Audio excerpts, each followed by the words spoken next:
ज्यांनी आपल्या स्वतःच्या संसाराची राख रांगोळी केली आणि परमार्थाचा कळस केला, नोहे नोहे हा मानव देह घेऊन जे वैकुंठाला गेले, असे देहूचे सुप्रसिद्ध साधू जगद्गुरु तुकाराम महाराज यांचा हा कालापर प्रकरणातील 4 चरणाचा अभंग आहे. विठ्ठला अभंगातून जगद्गुरु तुकाराम महाराज म्हणतात, आम्ही पुन्हा जन्माला येऊ. आम्ही काय करू? पुन्हा जन्माला येऊ. आम्ही गर्भवासाचं दुःख सहन करून गर्भवासाच्या दुःखातून आम्हाला पुन्हा जन्माला येण्याची प्रार्थना करतात. आम्ही पुन्हा या मृत्यू लोकात जन्म घेऊन काय करावं, जन्म नेमका कशा करता घ्यावा? तर महाराज म्हणतात, काला खाऊ दही भात. आम्ही जन्माला येणार आणि जन्माला आल्याच्या नंतर करणार काय? तर काला खाऊ दही भात. कशा करता महाराज जन्म घेतात?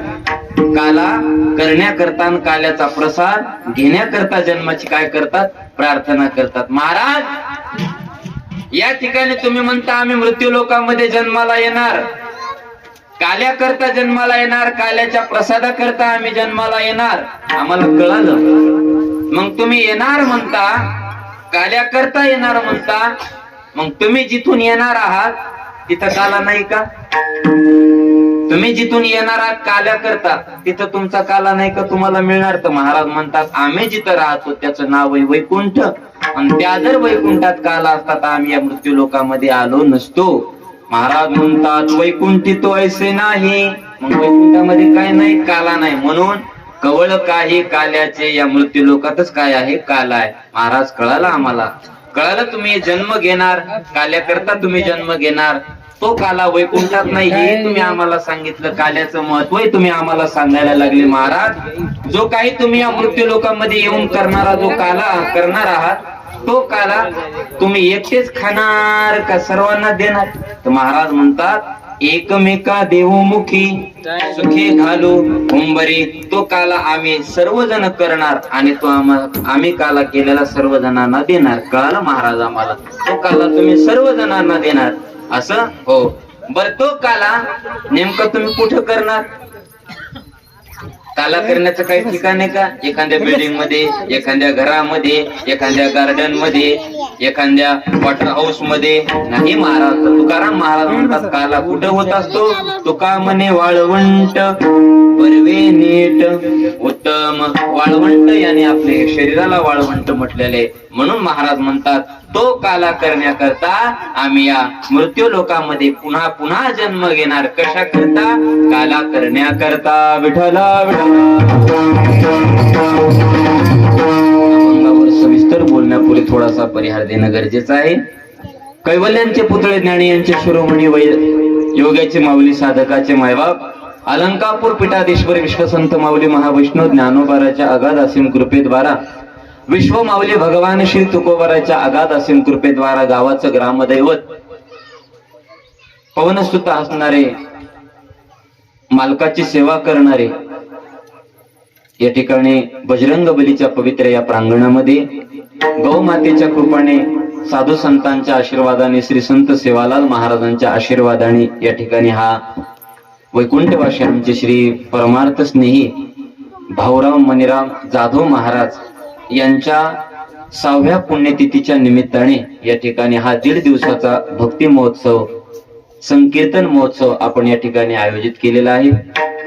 ज्यांनी हा कार्यक्रम आयोजित केला असे या भाऊसाहेब महाराजांचे आमचे तिन्ही चिरंजीव, आमचे साहेबराव जाधव, त्याचप्रमाणे आमचे राधेश्याम भाऊ जाधव आणि आमचे प्रशांत महाराजांचे वडील. तुमचं नाव भाऊ काय?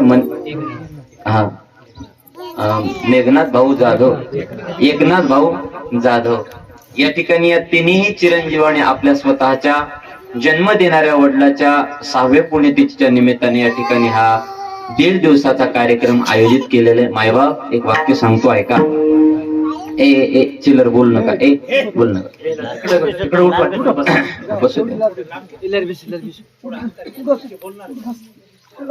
बोलू नका फक्त, बस आपण बोलू नका.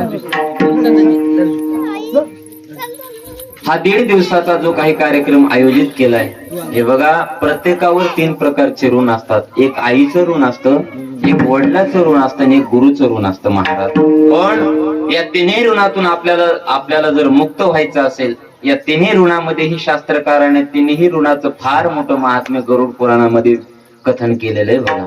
पण ऐका, एवढा मोठा महात्मा आपल्या गावामध्ये जन्माला आला, निश्चित आपला गाव मायबाप काय आहे, भाग्यवान आहे. कारण आमच्या साधू संत महात्म्याने शास्त्रामध्ये असं वर्णन केलंय बाबा. काय वर्णन केलंय की बाबा, ज्या कुळामध्ये एखादा वारकरी जन्माला येतो, ज्या देशामध्ये एखादा वारकरी जन्माला येतो, तो कुळ पवित्र असतं, तो देश पवित्र असतो आणि ते घर सुद्धा पवित्र.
महाराजांनी प्रमाण दिलं काय, जेथे हरीचे दास जन्म घेती ते काय काय काय काय, जेथे हरीचे दास जन्म घेते ते काय काय पवित्र आहे, ते कुळ पवित्र आहे, त्याच्यानंतर ते देश पवित्र आहे, त्याचं घर पवित्र आहे आणि त्याचं संपूर्ण हे गाव पवित्र आहे महाराज. म्हणून ज्या गावामध्ये भाऊराव महाराजासारख्या महात्म्याने या ठिकाणी परमार्थ केला, ते गाव म्हणजे तांडा नाही तर ते गाव आता पंढरपूर झालेले आहे.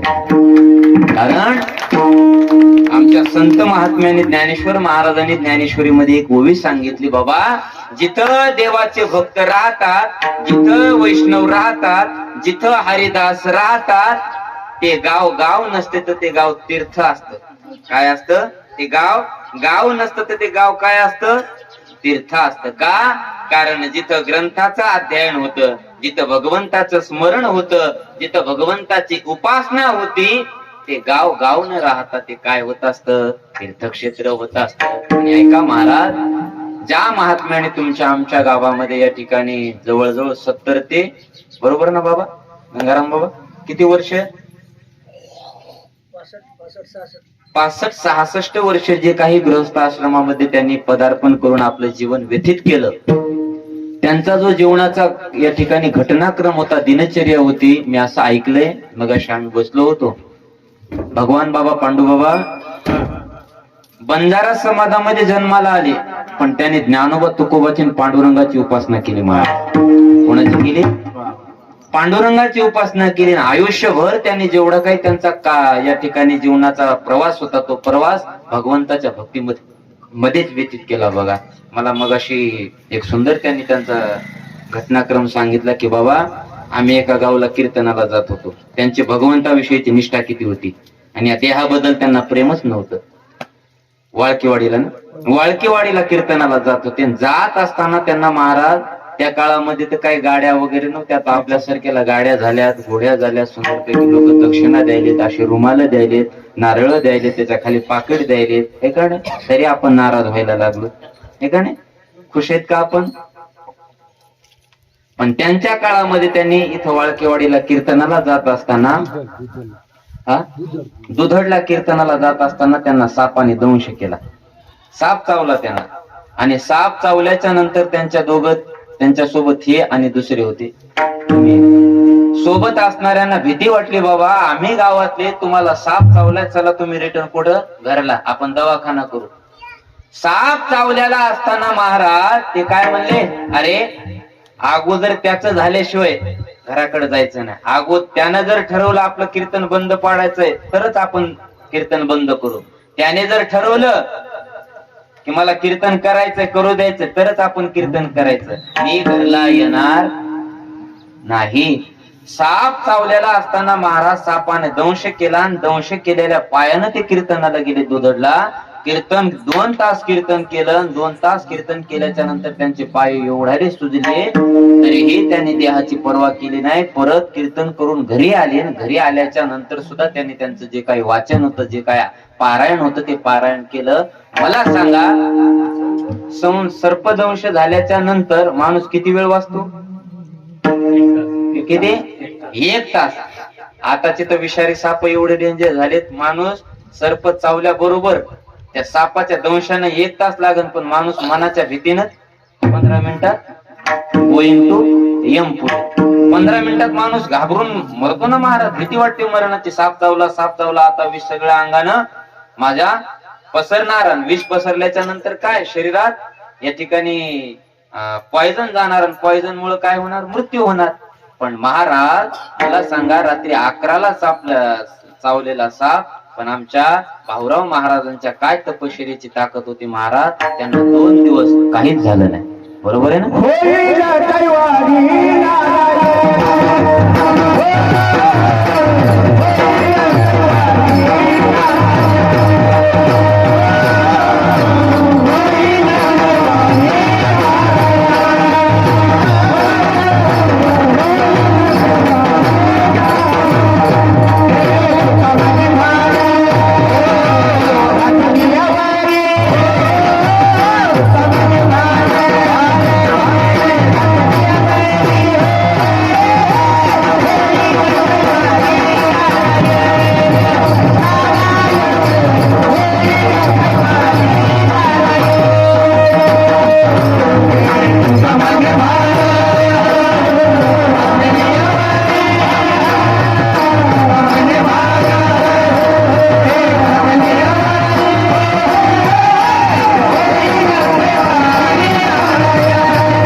होईल कैवारी नारायण, पण कोणाचा? भगवंत कोणाचा कैवारी होतो? कोणाच्या माग पुढे राहतो? कोणाच्या? तुका म्हणे काय भारण घातली यावरी, त्याच्यावर त्याचा देव काय होतो? कैवारी होतो. आपल्यासारख्याचा नाही. आला चेवत केला महादेव. वर्षातून एकदा सप्ताह आला, सप्ताह आल्याच्या नंतर 7 दिवस देवाची भक्ती केली, सप्ताह संपला की तिकडे लगेच अशाचा कैवारी होत नाही महाराज. असाचा कैवारी होत नाही तर काय होतो? वैरी होतो. कैवारी नाही होत. कैवारी वेगळा. कैवारी म्हणजे सांभाळणारा, वैरी म्हणजे मारणारा. महाराजांनी असं काय या ठिकाणी केलं होतं की सापानं दंश केलेला असताना सुद्धा त्यांनी भजन केलं आणि त्यांना तीळ मात्र विष बाधा झाली नाही. आणि त्याच दोषामध्ये पुन्हा महाराजांनी कीर्तन केले. ही कोणाची कृपा असेल तर ही पांडुरंग परमात्म्याची कृपा आहे. आणि त्यांनी 60 वर्ष पंढरपूरच्या मालकाची वारी केली. मायबाप कोणाची? पंढरपूरच्या मालकाची वारी केली. पांडुबाबा, आजकाल लोक आळंदीला पंढरपूरला जात नाहीत महाराज. पण एक वाक्य सांगतो, आपल्याला आळंदीला जर जाता नाही आलं तर आपल्या गावात भाऊराव महाराजासारखे, गंगाराम महाराजासारखे महात्मे असतील ना, आमच्या बाबासारखे जर महात्मे असतील ना, तर त्यांना आपला निरोप सांगायचा, बाबा हो गंगाराम बाबा, तुम्ही पंढरपूरला जात आहात ना, तुम्ही आळंदीला जात आहात ना. आम्हाला तर आळंदीला पंढरपूरला संसाराच्या व्यापामुळे येता येत नाही हो, पण तुम्ही काय करा, आमच्या माऊलीला निरोप सांगा. जरी जाता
साधकाने केलेली ही काय आहे, मनातली भावना व्यक्त केली. महाराज, ए पांडुरंगा, हो माऊली, आम्हाला नाही हो, आम्हाला पाय आमचे पांगुळ असल्यामुळं, हात आमचे पांगुळ असल्यामुळं आम्हाला नाही येत आहे तुमच्याकडे, पण आम्ही एका साधकाकडे, आम्ही एका वारकऱ्याकडे आमची भावना व्यक्त केली हो माऊली. पांडुरंगा, आम्हाला नाही येत आहेत रे तुझ्या पंढरपूरला, माऊली आम्हाला नाही येत आहे तुमच्या आळंदीला, पण आम्ही एका वारकऱ्याजवळ आमचा निरोप दिलाय, तो आमचा निरोप तुम्ही काय करा, स्वीकार करा एकदा. हे शरीर आमचं धरणीवर पडलेलं आहे आणि आमच्या हातामध्ये ज्ञानेश्वरी आहे, पण ही जी काय आमच्या मनातली भक्ती आहे ना माऊली, हे जे काय आमचा मनामधला निरोप आहे ना, तो तुम्ही आमचा स्वीकार करा महाराज. आणि हा निरोप कोण स्वीकार करत असतं, तर माऊली स्वीकार करतात, पण तो निरोप आपल्या अंतःकरणातला असला पाहिजे. ज्याच्याजवळ द्यायला लागलो निरोप, तो सुद्धा कसा असला पाहिजे, निस्वार्थ भक्ती करणारा असला पाहिजे महाराज. आणि म्हणून भाऊराव महाराजासारखे पारमार्थिक माणसं आपल्या गावामध्ये जन्माला आलेत महाराज. म्हणून यांच्या पोटी जे काही 3 चिरंजीव जन्माला आलेत, निश्चित तुमचं भाग्य महाराज की तुम्हाला अशा वारकऱ्याच्या पोटी या ठिकाणी जन्म घेण्याचा प्राप्त झालं, जन्म घेण्याचा या ठिकाणी तुम्हाला अधिकार प्राप्त झाला. म्हणून हा सामान्य महिमा नाही. भाऊराव महाराजांनी संध्याकाळी 10 वाजल्यापासून तर सकाळी 4 वाजेपर्यंत हातामध्ये गाथा घ्यावा, हातामध्ये ज्ञानेश्वरी घ्यावी, हातामध्ये भगवद्गीता घ्यावी, हातामध्ये महाभारत घ्यावं, हातामध्ये हरिपाठ घ्यावा, हातामध्ये माळ घ्यावी, नामचिंतन करत करत सकाळी 4 वाजेपर्यंत त्याने वाचन करायचं आणि 4 वाजता झोपायचं तर 8 वाजता उठायचं. म्हणजे त्यांची 24 तासामधली दिनचर्या ही फक्त 4 तासाची आरामाची होती, म्हणजे उरलेले 20 तास हे भगवत चिंतनात जात होते. मग मला एक सांगायचं महाराज, आपण देवाला देऊन किती तास देतो तू, आपण देवाला किती तास देतो? काही लोक म्हणतील महाराज आपण देवाला 24 तासापैकी जर 20 तास दिले तर देव आपल्याला किती तास देईल? अहो, देव आपल्याला अख्खं आयुष्य देतो, मागे पुढे उभा राहे सांभाळे. तर तुम्ही त्याला 15 मिनिटं दिले तर तो तुम्हाला 15 तास देतो महाराज. तुम्ही त्याला 1 तास दिला तर ते तुम्हाला 20 तास देतो. अशा जगाच्या मालकाची भक्ती आमच्या भाऊराव महाराजांनी केली. त्यांच्याबद्दल सांगायला फार मोठं आहे, पण आजचा आपला जो काही कीर्तनाचा कार्यक्रम आहे काल्याचा आहे, आणि काल्याच्या कीर्तनामध्ये आज या ठिकाणी कशाचं चरित्र वर्णन करतात ते तुम्हाला आम्हाला प्रत्येकाला ज्ञात आहे. पण या 3 चिरंजीवाचं मी या ठिकाणी समस्त ग्रामस्थ गावकरी भजनी मंडळी, बळीराम तांडा, त्याचप्रमाणे आमचे गंगाराम बाबा, आमचे त्याचप्रमाणे काय बाबा तुमचं नाव, भारत बाबा, त्याचप्रमाणे आमचे राधेश्याम भाऊचे सासरे बुवा असतील, आमचे परशुराम मामा असतील, आमचे फोटोग्राफर भाऊ असतील, आमचे त्याचप्रमाणे वारी करणारे काय रमेश बाबा असतील, बाबा तुमचं नाव गणेश महाराज असतील, त्याचप्रमाणे आमचे संदीप भाऊ असतील नाडे, त्याचप्रमाणे सिस्टीमवाले आमचे गजू भाऊ असतील. आणि या ठिकाणी कीर्तनाला जे उपस्थित आहेत असे महाराष्ट्रातील सुप्रसिद्ध गायक आपल्याला सप्ताहामध्ये तर भेटले नाही, पण आता त्यांनी वेळात वेळ काढून या ठिकाणी कीर्तनाला हजेरी लावली. तर सर्वांनी त्यांच्याबद्दल टाळ्या वाजवा. ही जोडी म्हणजे आमच्या भागातली प्रसिद्ध जोडी बरं का, आणि सप्ताहामध्ये भेटलीच नाही. आता यांचा सध्या कार्यक्रम पांढरवाडीला सुरू, तिथले लोक दिसाय, आपलं गावाचं नाव पांढरवाडी, लोक आहेत काळे दिसायला, पण तिथल्या लोकायला भजनानं सगळ्या लोकायला पांढर करून टाकलंय महाराज. एवढी या ठिकाणी भजनाची यांच्या आवाजामध्ये ताकद आहे महाराज. म्हणून हरिभक्त परिणामचे भगवान महाराज आणि पांडुरंग महाराज या ठिकाणी कीर्तनाला उपस्थित आहेत. महाराजांना कोटी कोटी धन्यवाद. उत्कृष्ट असा दोन्ही हाताने मृदंग वाजवणारे आमचे आदिनाथ महाराज, त्यांना सुद्धा कोटी कोटी धन्यवाद. आमचे पोट्याचे महाराज मंडळ आहेत, आमचे सुंदर असे ज्यांनी रात्री भारुडाचे कार्यक्रम केले असे आमचे युवा कीर्तनकार योगेश महाराज आहेत, त्यांना सुद्धा कोटी कोटी धन्यवाद. आमचे विणेकरी बाबा आहेत, ही सर्व संस्थेतील विद्यार्थी आहेत. माझे वडील या ठिकाणी कीर्तनाला उपस्थित आहेत.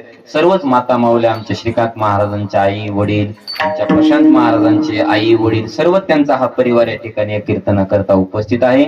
म्हणून हा कार्यक्रम केवळ या 3 भावंडाचाच नाही, तर हा कार्यक्रम आपल्या समस्त ग्रामस्थ बळीराम तांड्यावासियांचा आहे. का? कारण बळीराम तांड्यामध्ये जो कोणी व्यक्ती जन्माला येईल तो पोट्यामध्ये म्हणून जन्माला येईल का आपल्या गावामध्ये म्हणून जन्माला येईल? आपल्या गावात जो व्यक्ती जन्माला आला तो कोण्या गावचा झाला? याच गावचा झाला. मग या ठिकाणी भाऊराव महाराज जन्माला आले, ते या ठिकाणी राधेश्याम भाऊ असतील, आमचे एकनाथ भाऊ असतील, आमचे साहेबराव भाऊ असतील, व्यवहारिक नात्याने ते त्यांचे वडील आहेत, पण पारमार्थिक नात्याने ते तुमचे आमचे गुरु आहेत महाराज. ऐका काय, व्यवहारिक नात्याने ते त्यांचे कोण झाले, वडील झाले, पण पारमार्थिक नात्याने ते तुमच्या आमच्या गावाचे एक वारकरी झाले. काय झाले, वारकरी झाले. आणि वारकऱ्याचा विषय काढला की महाराज विश्वाचा मालक, विटेवर उभा असणारा जगाचा मालक पंढरपूर सोडून बळीराम तांड्यात येतो. कशा करता, भजे पुरी, भजे खिचडी, भजे खायला नाही हो, सप्त्याच्या पंक्ती जेवायला नाही. नाही मग कोणाच्या सेवे करता येतो, वैष्णवांच्या सेवे करता येतो. आणि हे वैष्णव ज्या गावामध्ये जन्माला आले ते वैष्णव केवळ एका घरापुरते मर्यादित नाहीत, ते वैष्णव केवळ एका गावापुरते मर्यादित नाहीत, तर ते वैष्णव संबंध या सृष्टीपुरते मर्यादित आहेत महाराज. कारण या वैष्णवांचा अधिकार सामान्य नाही, या वैष्णवांचं महात्म्य सामान्य नाही महाराज. आज त्यांच्या पुण्यतिथीमुळे तुम्हा आम्हाला या ठिकाणी काल्याची कीर्तन सेवा ऐकायला मिळाली, तुमच्या आमच्या कानावर भगवंताचं नामचिंतन श्रवण करायला मिळाले. हे कोणाचं पुण्य असेल तर हे भाऊराव महाराजांचं पुण्य आहे महाराज. विठाल आज या ठिकाणी काल्याच्या कीर्तनाला 4 चरणाचा अभंग निवडलेला आहे. महाराज या अभंगात म्हणतात उपजोनिया पुढती येऊ. महाराज म्हणतात उपजोनिया. उपजोनिया म्हणजे काय, आम्ही पुन्हा जन्माला येऊ. महाराज तुम्ही जन्माला येऊ म्हणता म्हणजे तुम्ही जन्म घेतलेला आहे का, महाराज म्हणतात नाही. आणि आम्ही जन्माला येऊ, येऊ म्हणतात म्हणजे तुम्ही राहता कुठं, तुम्ही येऊ म्हणता म्हणजे तुम्ही कुठून येणार आहे, प्रश्नच आहे ना. आता या ठिकाणी आज हा कीर्तनाचा कार्यक्रम ठेवलेला आहे. विश्वंभर महाराज यांचं काल्याचं कीर्तन होणार आहे. महाराज कुठून येणार आहेत, येणार आहेत पण कुठून, मुंबईहून, हातगावरून येणार. कुठून, हातगावरून. कुठं येणार, बळीराम तांड्यात. येऊन करणार काय, कोण म्हणलं नाचणार, येऊन करणार का, कीर्तन करणार. तस त्या साधकाने तुकाराम महाराजाला प्रश्न केला, महाराज तुम्ही म्हणता आम्ही पुन्हा जन्माला येऊ, आता जन्माला येणं हे तुमच्या हातामध्ये आहे का. अहो येऊ म्हणता, येऊ म्हणता पण तुम्हाला येता येते का. ऐका महाराज, येत असतो. जे स्वतःच्या मर्जीने येतात त्यांना संत म्हणतात, जे इच्छा नसताना येतात त्याला जीव म्हणतात, आणि ज्याला आणावं लागतं त्याला देव म्हणतात. काय काय काय, ज्याला आणावं लागतं त्याला देव म्हणतात, आणि इच्छा नसतानाही ज्याला यावं लागतं त्याला जीव म्हणतात. आणि जे स्वतःच्या मर्जीने येतात आणि स्वतःच्या मर्जीनं जातात त्यांना काय म्हणतात, कोण म्हणलं, पंथ म्हणतात. काय म्हणतात, संत म्हणतात महाराज. मग ऐका, येणं ज्याच्या हातामध्ये त्याला भाऊराव महाराज म्हणतात. येण्याची ज्याला इच्छा नाही ते तुमच्या आमच्या सारखे जीव आहेत.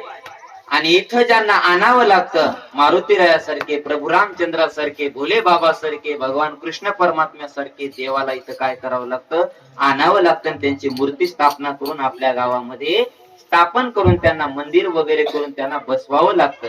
म्हणजे देवाला आणावं लागतं. संत येत असतात आणि तुम्हा आम्हाला इच्छा नसली तरी यावं लागतं महाराज. फक्त येण्याच्या पद्धती वेगळ्या आहेत, येण्याच्या काय आहेत, पद्धती वेगळ्या आहेत. मग महाराज तुम्ही म्हणता जन्माला येऊ, अहो जन्माला येत असताना काय सामान्य दुःख आहे का. या सृष्टी तलावरती एखाद्या आईच्या पोटातून गर्भातून जन्म घ्यायचा म्हणलं तर गर्भवासाचं दुःख सामान्य आहे का, नाही महाराज. गर्भवासाचं दुःख एवढं मोठं दुःख आहे, एवढं मोठं दुःख आहे. आमचे जगद्गुरु तुकाराम महाराज नाटाच्या अभंगामध्ये सांगतात की काय सांगू, काय सांगू गर्भीची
गर्भवासातलं दुःख नाटाच्या अभंगामध्ये व्यक्त केले. महाराज म्हणतात, काय सांगू गर्भीची यातना देवा, या गर्भवासाचं दुःख कसं सांगू रे, किती दुःख आहे. मज भोगिता नारायणा, तेव्हा मी ते गर्भवासाचं दुःख भोगलंय. मग काय काय त्या गर्भवासाच्या दुःखामध्ये, मांस मूळ मूत्र जाना, काय काय या गर्भामध्ये. अहो ते गर्भामध्ये राहायला का गादी आहे का, नाही नाही. गर्भामध्ये का एसी आहे का, नाही हो. गर्भामध्ये आंघोळी करता चांगलं पाणी, खाण्याकरता चांगलं अन्न, नाही नाही हो. मांस मूळ मूत्र जाना, आणि म्हणून देवा या गर्भामध्ये नुसते घाणच आहे, आणि या गर्भामध्ये माणूस सारखा रडत राहतो, सारखं देवा तुला आठवत राहतो. या गर्भवासाचं दुःख सामान्य नाही.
इष्टालेप चोहीकडे, इष्टा लेप लेप चोहीकडे, नाती तोंडी कुर्मकिडे, कुर्मकिडे, गर्भवतीचे दुःख गाडी. वा, कवनाकडे सांगावे. सगळ्या शरीरामध्ये काय महाराज, छोटे छोटे किडे. आता कुर्म किडे म्हणजे काय, छोटे छोटे. कुर्म म्हणजे काय सांगितलं, छोटा किडा. या ठिकाणी छोटे छोटे मोठे मोठे किडे, नाकात, तोंडात, डोळ्यात, कानात, सगळीकडे घाण असते महाराज. आणि गर्भवासाचं दुःख तुकाराम महाराज काय करतात, व्यक्त करतात. महाराज विचार करा, एखाद्या माता माऊलीची ज्यावेळेस डिलिव्हरीचा पिरियड असतो, त्यावेळेस त्या माता माऊलीला ज्यावेळेस सिजर करण्याची परिस्थिती येते ना महाराज, त्यावेळेस तिला त्या गर्भाचं दुःख काय असतं, बाळांपणाचं दुःख काय असतं, त्या माता माऊलीलाच माहित असते. तिला एकदा वाटतं, बस उगाच या प्रपंचामध्ये आले आणि उगाच हा प्रपंच केला, नको नको मला मुलगा नको, मला मुलगी नको, अशा भावना असतात महाराज त्यावेळेला. ते दुःख देवा नाही रे, ते दुःख तू या ठिकाणी तुम्ही सहन करणार, आणि तुम्ही जन्माला येणार, आणि काला करण्याकरता येणार. कशा करता महाराज तुम्ही या ठिकाणी जन्माला येणार, तर महाराज म्हणतात, आम्ही पुन्हा जन्माला येणार. कशा करता येणार,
आम्ही पुन्हा जन्माला येऊ, कशा करता काला खाऊ, दही भात काला खाण्याकरता येऊ. मग ऐका, काल्याच्या शास्त्रामध्ये काला 3 प्रकारानं वर्णन केलेलं आहे महाराज. 3 प्रकारचा काला सांगितलेला. कोणता कोणता?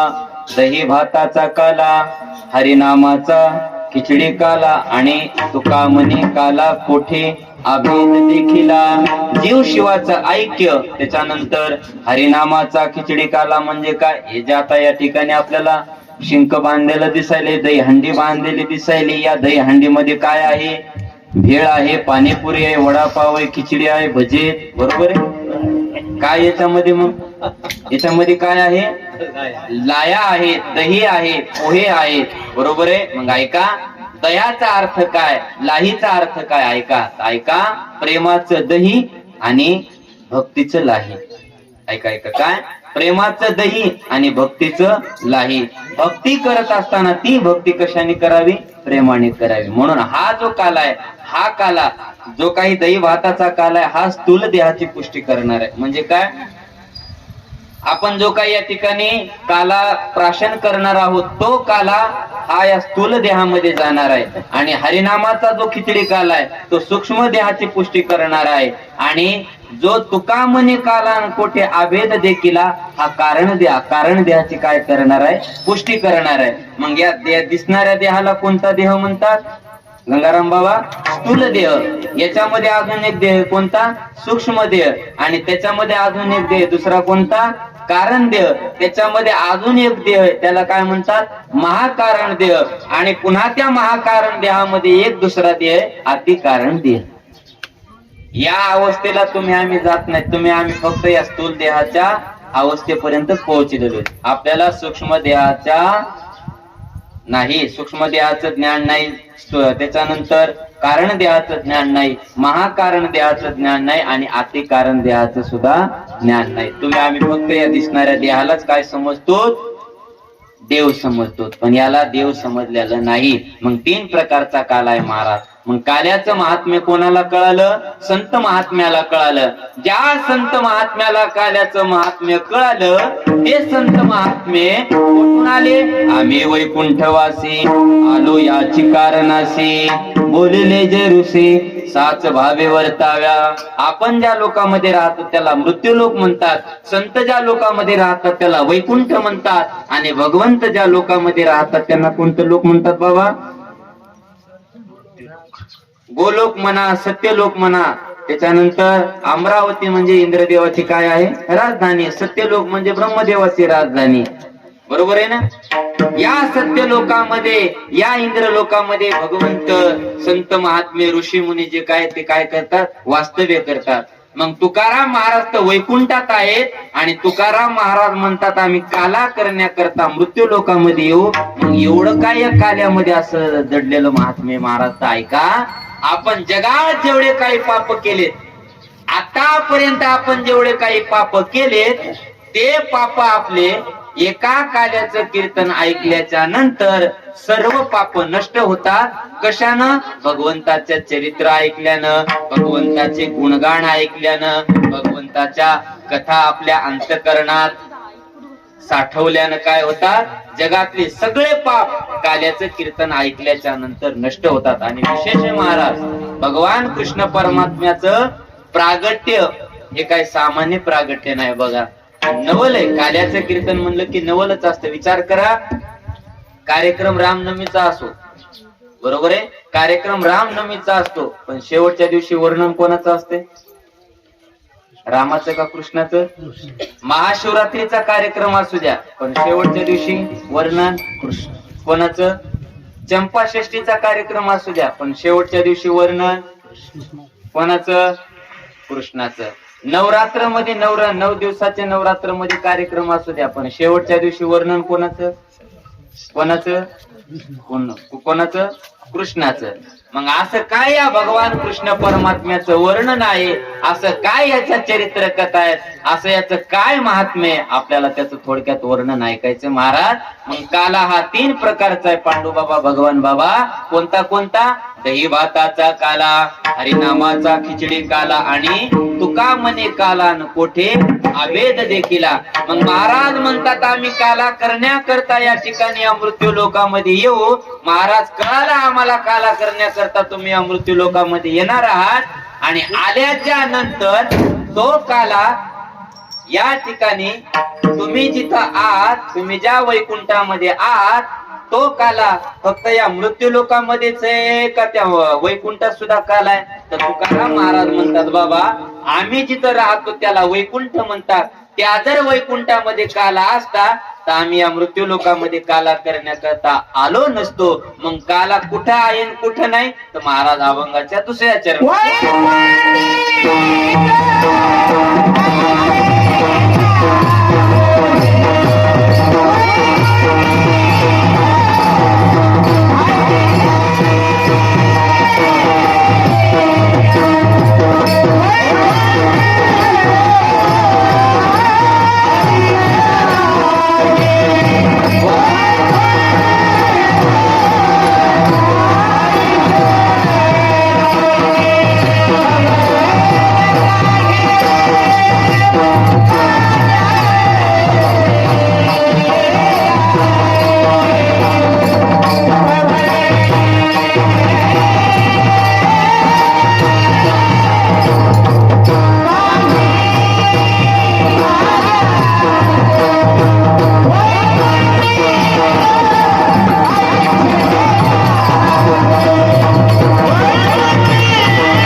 काला वैकुंठात नाही. मग महाराज तो काला सत्य लोकात आहे का?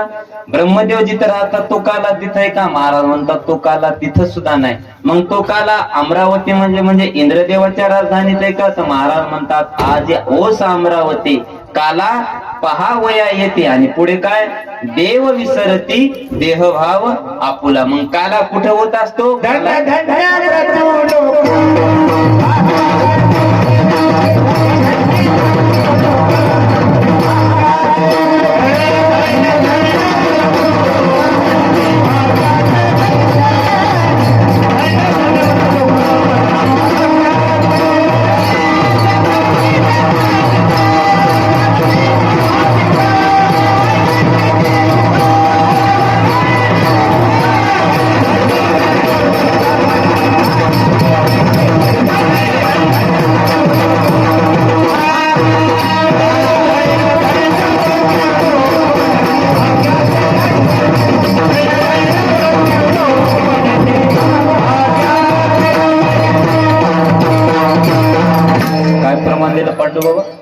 आशा करती ब्रह्मादिके सुख धन्य धन्य म्हणत लोक म्हणत भाग्याचे. बघा वैकुंठातले सुद्धा ब्रह्मादिक ऋषी मुनी या काल्याच्या कीर्तनाची काय करतात? अपेक्षा करतात. काय काल्याचं वर्णन आहे महाराज? मग इंद्र लोकात तो काला आहे का? नाही महाराज. मग काला कुठं होत असतो? जिथं देव आहेत आणि जिथं भक्त आहेत तिथं काला होत असतो. नुसते देवच जिथं आहेत तिथं काला होत नाहीत. ज्या ठिकाणी नुसते संतत आहेत तिथं काला होत नाही. जिथं देवही आहे आणि जिथं भक्तही आहेत तिथं काला होत असतो. बघा आज भाऊराव महाराजांची 6वी पुण्यतिथी आहे, पण 6वी पुण्यतिथीच्या निमित्ताने सुद्धा का होईना तुम्हा आम्हाला हा काला या ठिकाणी रसपान करायला मिळायला लागला. का? कारण इथं देवही आहेत आणि इथं भाऊराव महाराजासारखे संत सुद्धा आहेत महाराज. म्हणून वैकुंठी तो ऐसे नाही कवळ काही काल्याचे. महाराज कळालं वैकुंठात काला नाही म्हणून तुम्ही मृत्यू लोकात आले. आम्हाला कळालं तुम्ही काल्या करता आले हो. मग जो काही तुम्ही काला करणार आहात ना तो काला तुम्ही एकटेच खाणार आहेत का दुसऱ्याला देणार आहे? पण ऐका महाराज, संत महात्मे या मृत्यू लोकामध्ये आल्याच्या नंतर स्वतः करता कधीच जगत नाही. संत महात्मे या समाजाकरता जगतात. कोण कोण समाजाकरता जगलं? बघा श्री संत सेवालाल महाराज स्वतः करता जगलेच नाही. विश्व माऊली ज्ञानोबा राय स्वतः करता जगलेच नाही. विश्व माऊली भगवान श्री तुकाराम महाराज स्वतः करता जगलेच नाही. छत्रपती शिवाजी महाराज स्वतः करता जगलेच नाही. धर्मवीर संभाजी महाराज स्वतः करता जगलेच नाही.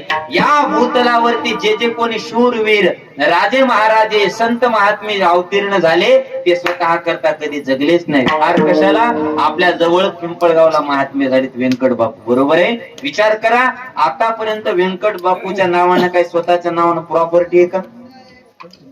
स्वतःच्या नावानं अकाउंट आहे बँकेमध्ये? नाही हो. स्वतःच्या नावानं काय 5-50 एकर शेती? नाही. स्वतःच्या नावानं काय फॉर्च्युनर गाडी? नाही. जे काही समाजानं दिलंय ते सगळं कोणाच्या नावावर आहे? ट्रस्टच्या नावावर आहे. मग ऐका, खाली हात आया है खाली हात जाएगा. संत महात्मे येतानाही या ठिकाणी रिकाम्या हाताने येतात आणि जाताना सुद्धा या समाजाला भक्ती ज्ञान वैराग्य आणि संस्कृतीचं मार्गदर्शन करून या तळागाळातल्या लोकांना भगवंताच्या दिशेने काय करतात? वळवतात.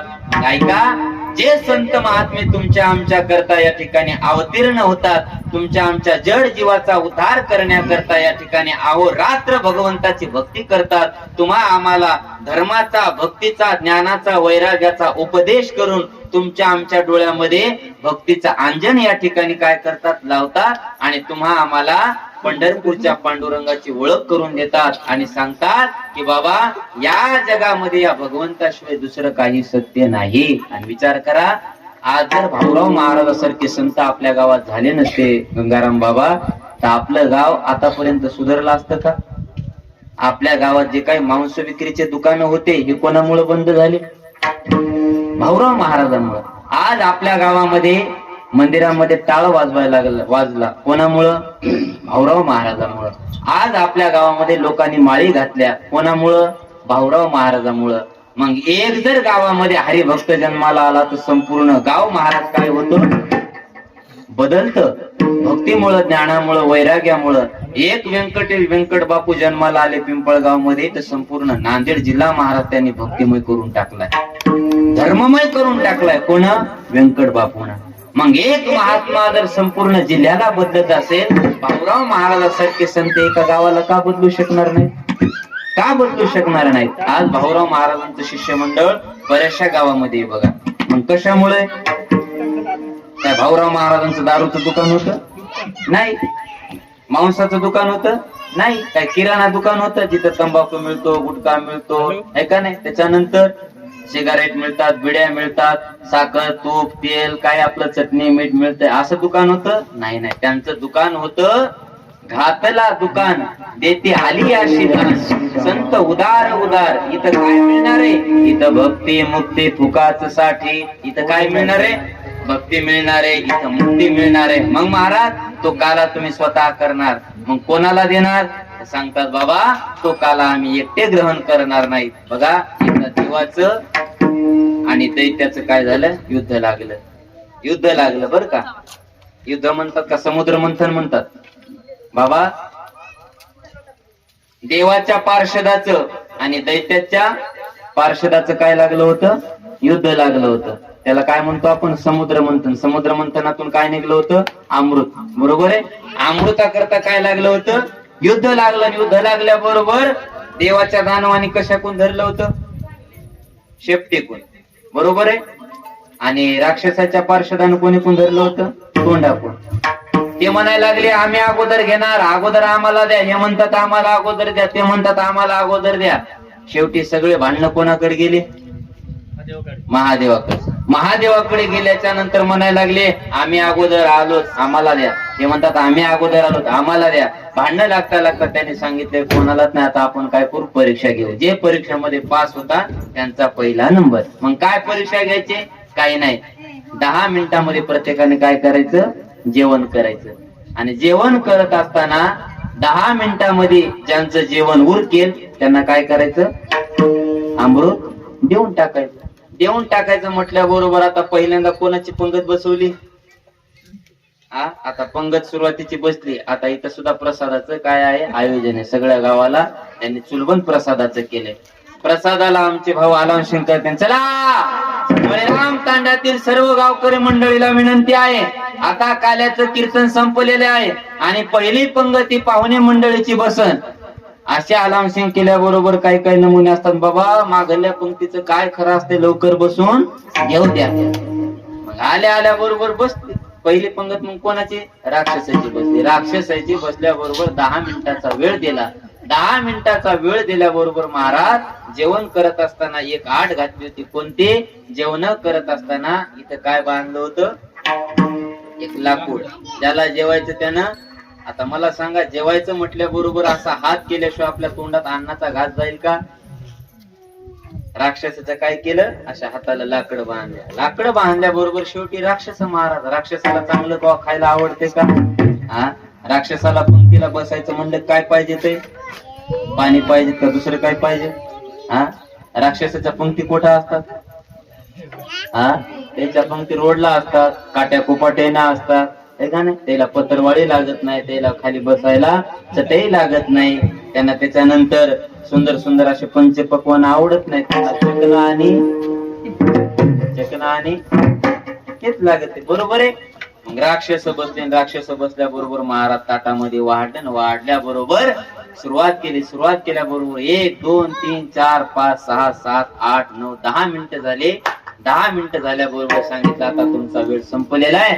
पण एकाच्याही मुखामध्ये या ठिकाणी काय गेलेला नाही? घास नाही. कोणाचा पोटावर या ठिकाणी अन्न पडलंय, कोणाचं दातावर पडलंय, कोणाचं छातीवर पडलंय, कोणाचं नाकावर पडलंय, कोणाचं कपाळावर अन्न पडलंय. पण एकाच्याही मुखामध्ये अन्नाचा घास न गेल्यामुळं सगळेजण उपाशी राहिले. देवाने सांगितलं आता परीक्षा संपली. आता कोणाची बारी आली? देवाची बारी आहे. देवाची बारी आल्याबरोबर महाराज देव ते देव असतात हो, जे स्वतःचाही विचार करतात आणि स्वतः बरोबर समाजाचाही विचार करतात.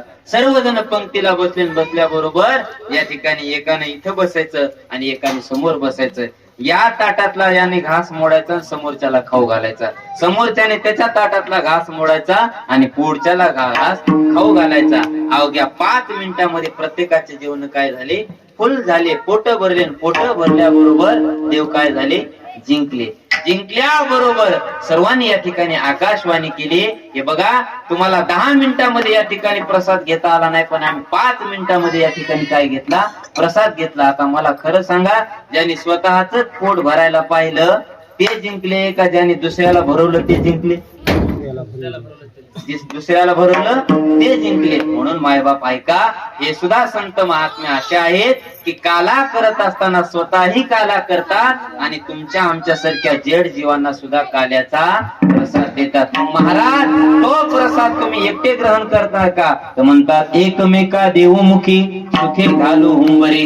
कळालं महाराज आम्हाला, तुम्ही या ठिकाणी काला वैकुंठातून येऊन इथं मृत्यूलोकात काला करणार, तो काला तुम्ही स्वतःही घेणार आणि दुसऱ्यांनाही सुद्धा देणार. बर महाराज, तो काला नेमका तुम्ही कुठं करणार? तुका म्हणे वाळवंट बरवे नीट उत्तम. वाळवंट नाम हे हृदय आहे बघा, ज्याच्या हृदयामध्ये काम, क्रोध, लोभ, मोह, मद, दंभ, अहंकार हे षडविकार ज्याच्या अंतःकरणामध्ये नाही, त्याच्या ठिकाणी भगवंत काला करत असतो. बघा, प्रत्येकाला जशी स्वच्छता आवडत असते तशी आमच्या जगाच्या मालकाला सुद्धा स्वच्छ जागा आवडत असते. आपण एसटीनं प्रवास करा, आपण क्रुझर गाडीनं प्रवास करा, आपण बोलेरो गाडीनं प्रवास करा किंवा आल्टो गाडीनं प्रवास करा, ज्या गाडीमध्ये घाण आहे त्या गाडीमध्ये माणूस बसते का? नाही बसत. घाण जागा आपल्याला बसायला आवडते का? नाही. तसं या सुद्धा शरीरामध्ये घाण आहे बघा. कोणती? षडविकाराची घाण आहे. काम, क्रोध, लोभ, मोह, दंभ आणि अहंकार. हे घाण ज्यांनी बाहेर काढली, आणि हे घाण कोण बाहेर काढली? भाऊराव महाराजासारख्या संतांनी. पुन्हा भाऊराव महाराजासारख्या संतांनी, पिंपळगावच्या व्यंकट बापूंनी ही घाण आपल्या शरीरातली बाहेर काढली, आणि म्हणून त्यांच्या हृदयामध्ये दत्तप्रभू विराजमान आहेत. आमच्या भाऊराव महाराजांच्या हृदयामध्ये भगवान श्री पांडुरंग परमात्मा विराजमान आहे. तो काला वैकुंठात नाम या हृदयामध्ये होणार. वैकुंठी तो ऐसे नाही कवळ काही काल्याचे डोंबार कुमार.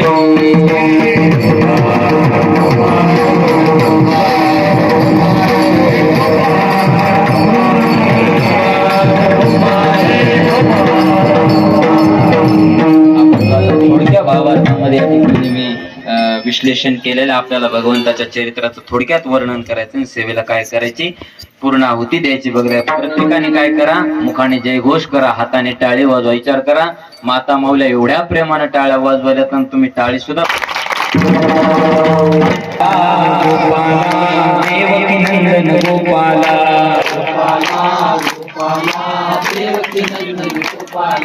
देवकी नंदन गोपाला, देवकी नंदन गोपाला, गोपाला गोपाला परवाई लागली झोपायला. भगवंताच्या नामचिंतनाचा अधिकार काय महाराज? अहो आजी, लग्न ठरल्याच्या नंतर बायको नवरा आपलं भाऊल्यावर चढले की बायको नवऱ्याचं नाव घेते का नाही? तुमच्या इकडे घेतात का नाही? हो, कारण प्रत्येक ठिकाणच्या भाषा पद्धती वेगळ्या आहेत बरं का. आमच्या इकडे माणसं मेल्या जातात, तुमच्या इकडे हा जिवंत. आपल्या इकडे ते नवरदेव सोबत असते त्याला काय म्हणतात? हा काय म्हणतात योगेश महाराज? काही ठिकाणी त्याला सकोन्या म्हणतात, काही ठिकाणी त्याला करवला म्हणतात, काही ठिकाणी त्याला लांडग्या म्हणतात. आमच्या इकडे त्याला आता गाढव म्हणायचे. हो खरं. आमच्या इकडे नवरदेवाची शेवंती गाढवावर काढतात. तुमच्या हा बरे वेगळे जरा, मला वाटतं सारखं वेगळं. बापूराव मामा अडे भाऊ, आमच्या इकडे एक पद्धत आहे. कीर्तन संपलं की प्रत्येक पुरुषाने माता माऊल्याने उठायचं, महाराजांच्या जवळ यायचं, महाराजांच्या पायावर डोकं ठेवायचं, आणि महाराजांना 500 रुपये, 1000 रुपये, 2000 रुपये दक्षिणा देण्याची पद्धत आहे आमच्या इकडे. बरं का, तुमच्या इकडे आहे का? हा नाही नाही इकडे का नाही? मग मला जावं लागेल लवकर. आहे का आपल्या इकडं? नाही असेल तर ठीक आहे, नसेल तर आजपासून सुरू करा. विडाला विडाला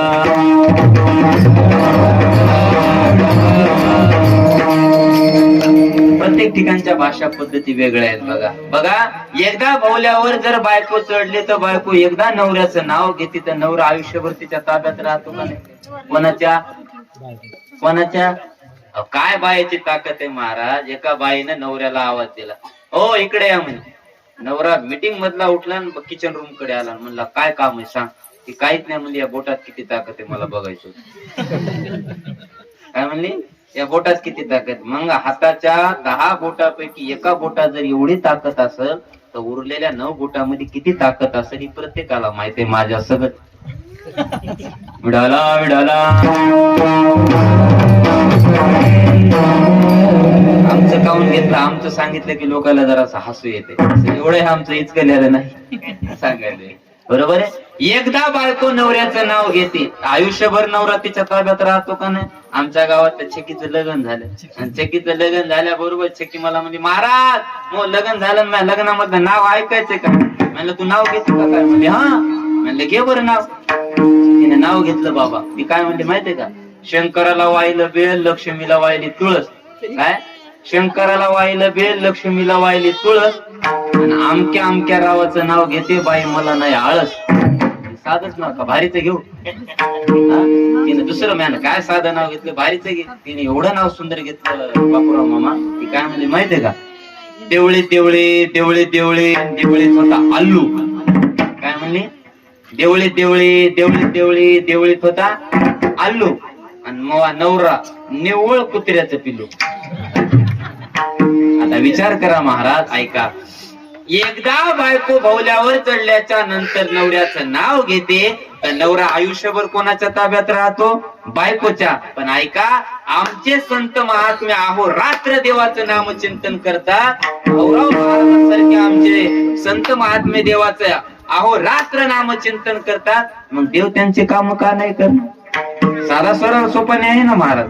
तुम्ही आपल्या एकदा बायकोचं नाव घेतलं तर आयुष्यभर तिच्या ताब्यात राहता. एकदाच घेतलं तर. मग संत महात्मे तर अहो रात्र नामचिंतन करतात महाराज. मग देव त्यांचं का काम नाही ऐकणार? म्हणून ऐका, आज आपल्याला थोडस भगवान कृष्ण परमात्म्याच्या चरित्राचं वर्णन करायचंय. ज्या काही भगवान कृष्ण परमात्म्याने लीला केल्या, चरित्र केले, ते कुठं केले?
म्हणजे म्हणलं ना कसं गाण्याचं चालेल ना ना ना ना र ना ना ना र ना. कोणतं गाणं आहे पांडे बाबा गाणं कोणतंय? नाही तर काय भजन आहे वेगळे म्हणतात बरं. आपण म्हणावं एक आणि त्यानं म्हणावं एक. महाराज काल्याच्या कीर्तनात एकदा असं झालं. मी एक अभंग घेतला होता. दुःखाचे निवृत्ती सुखाचे ते सुख पाहता श्रीमुख गोविंदाचे. त्याचं द्रुपद होतं. रंगनी रांगत बुलगुला बोलत. मागला भजन्या काय म्हणलं माहितीये का? रंगनी रांगत गंगुला बोलत. काय कीर्तनात त्याने गंगू आणली महाराज. हे काकड्याच्या अभंगात बघा अभंग आहेत. भाग गेला सिन गेला, मागले म्हणतात भाग्या मेला सिमगाला. आणि या आमच्या इकडे तरी बरं आहे. परसराम मामा बरं का, बापूराव मामा. त्या पुणे साईडला जर गेले ना तर काकड्याचे गायक वेगळे, कीर्तनाचे गायक वेगळे, हरिपाठाचे गायक वेगळे, भागवताचे गायक वेगळे. म्हणजे 4 ग्रुप होतात बघा. काकड्याचे गायक एकदा असं झालं बाबा, त्या यवतमाळला मी गेलो आणि यवतमाळला गेल्याच्या नंतर मुकामाला थांबलो. मुकामाला थांबल्याच्या नंतर सकाळी मला जायचं होतं 6च्या गाडीनं. म्हणलं आप जावा लवकर. पण सकाळी 4:30 वाजता काकड्याला उठले बाबा 2 जण. एक जण असं होतं त्याच्यामध्ये एकाला ऐकू येत नव्हतं आणि एकाला समजत नव्हतं. म्हणजे आंधळ्याची वरात आणि बहिऱ्याच्या दारात. काकडा सुरू केला महाराज. आता काकडा सुरू करत असताना जे काही म्हातारे लोक असतात, एक वेळ त्याला खायला नसलं तरी चालते, पण प्यायला काय पाहिजे? काय पाहिजे?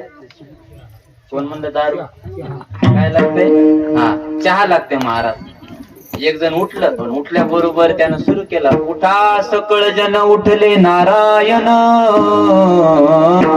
आनंदले मुनी जन तिनी लोक, करा जे जयकार वाद्यांचा गजर, मृदंग विनया पार टाळ गोळ. एकट्याने बिचाऱ्याने सुरू केलं आहे का नाही. आणि सुरू केल्याबरोबर त्याला वाटलं आता येईन मग येईन, पण ते दुसरं लयच आळशी होतं. ते काय 1 झालं 2 झालं काहीच न झाले. पूर्ण अभंग झाला उठा सकळ जन, तरी ते काय आलं नाही. या अभंगाची शब्दच बदलली. कोण? सुरुवातीवाल्यानं. ते काय म्हणलं माहितीये का? उठा सगळे जण ठेवलं चहाला धन, या लवकर पिऊन नाहीतर जाईल संपून. यानं जे काही जग सोडले, जे पळत गेले, ते म्हणला कुठे चहा कुठे चहा. कसा विडाला विडाला.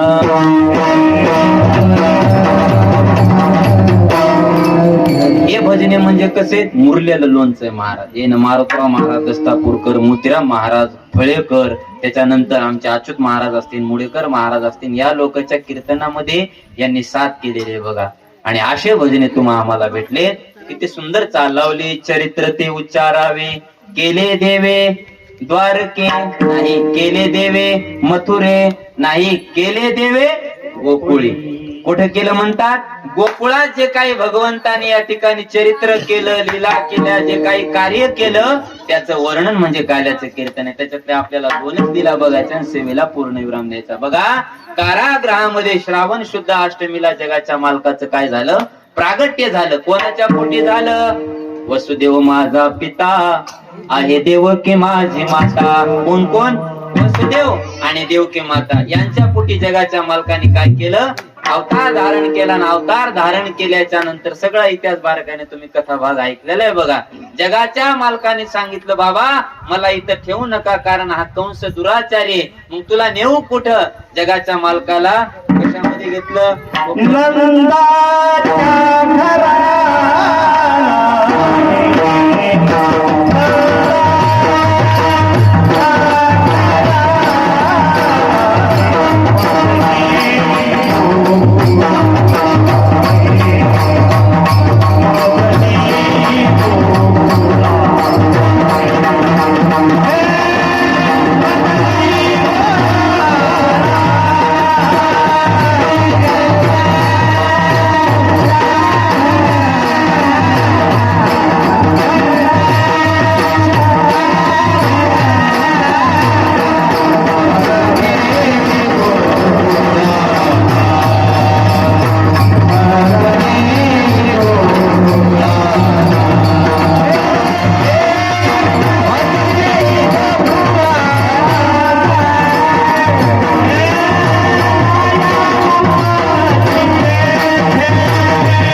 नंदाच्या घराला मज नेई गोकुळाला.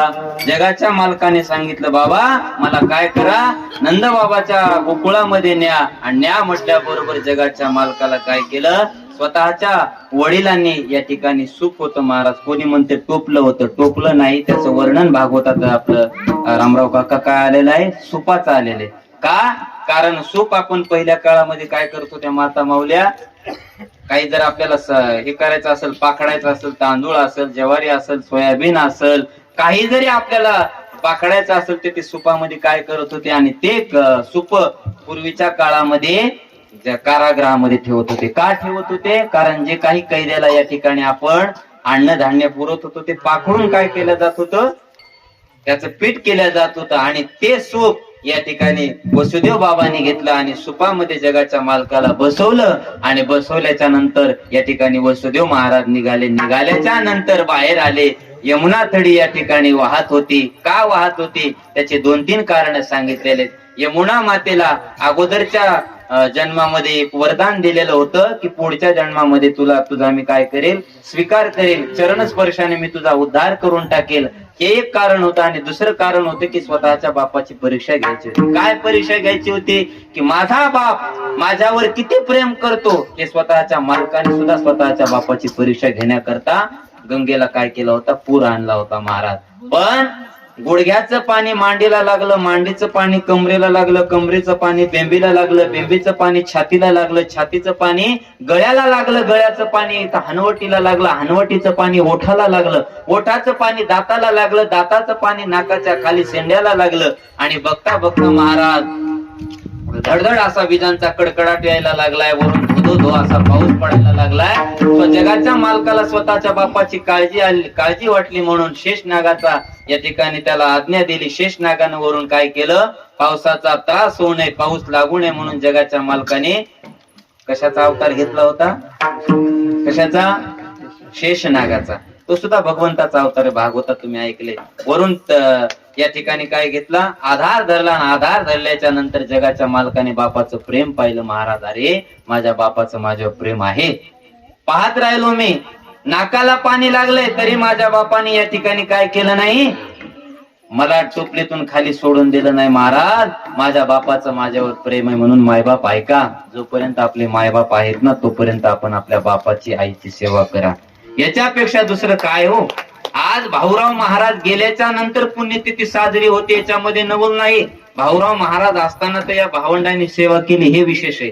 ते असताना तर यांनी सेवा केली, पण ते गेल्याच्या नंतर या 6 वर्ष झालं पुण्यतिथी साजरी करतात. हे त्यांचं प्रेम आहे त्यांच्या वडिलावरचं. महाराज पण ऐका, आज आता हे रामराव काका सारखे, आमचे गंगाराम महाराजासारखे, आमच्या बाबासारखे हे महात्मे आपल्या गावात हयात आहेत ना, तोपर्यंत यांची किंमत करा गड्या.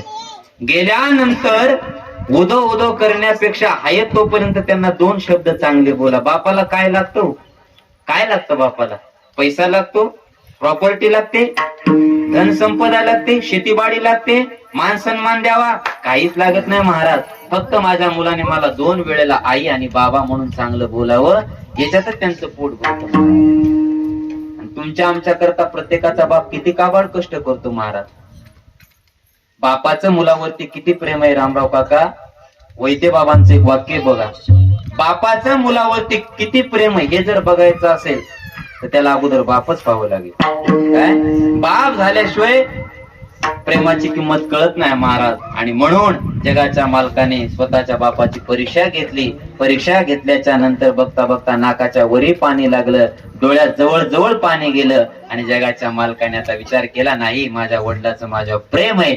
लगेच जगाच्या मालकाने या ठिकाणी आपला पाय सुपाच्या बाहेर काढला. यमुना माता या ठिकाणी जवळ जवळ आली. यमुना मातेला चरण स्पर्शाचं काय झालं? चरण स्पर्श झाला. चरण स्पर्श झाल्याच्या नंतर यमुना मातेनं जसं आपलं डोकं आपण भांग पाडतो, माता माऊल्या केस विंचरतात. आपण पूर्वीच्या काळामध्ये कसा भांग पाडतो? दोन्ही साईड नाही, मध्य भाग आपण सोडतो, बरोबर आहे. दोन्हीकडे जसं या ठिकाणी भांग आपण केस सोडतो, तसं यमुना मातेनं वाट सोडली. वाट सोडल्याच्या नंतर आमच्या वसुदेव काका बाबांनी जगाच्या मालकाला नेलं, नंदबाबाच्या घरी सोडलं. माया उपजली तेथे ठेवी मज, आणि येथे मायेला इकडे घेऊन या. माया ही भगवंताची काय आहे? मानलेली बहीण आहे. काय आहे? मानलेली बहीण आहे. तिला घेतलं आणि पुन्हा वसुदेव महाराज इकडे आले. इकडे आल्याच्या नंतर इकडे गोकुळामध्ये आनंद आनंद आहे. किती सांगू मी, सांगू कुणाला, आज आनंदी आनंद झाला. अष्टमीच्या रात्री ग यमुनेच्या घाटी घोड्या सुगाला नाचू गावताला पैजत थरथरले. आनंद आनंद झाला. आनंदाच्या गजरामध्ये गुडिया तोरणे करते, कथा गाते, गाणे. नंद बाबा बधायो, यशोदा मैया बधायो म्हणून एक दासी या ठिकाणी सगळ्या गोकुळामध्ये चर्चा करायला लागली. सगळ्याला सांगायला लागली, गवळण म्हणती पुत्र झाला यशोदेला. नंद बाबा गाईच्या गोठ्यामध्ये दूध काढत होते. ती जी काही दासी होती ती पळत पळत नंद बाबाकडे गेले. नंद बाबा, नंद बाबा बधायो, बधायो, बधायो म्हटल्याबरोबर नंद बाबा तिला म्हणायला लागले, ओ छोरी का भयो, का भयो, कछुना भयो, कछुना भयो, कछुना भयो तो काय रट लगाये वैती.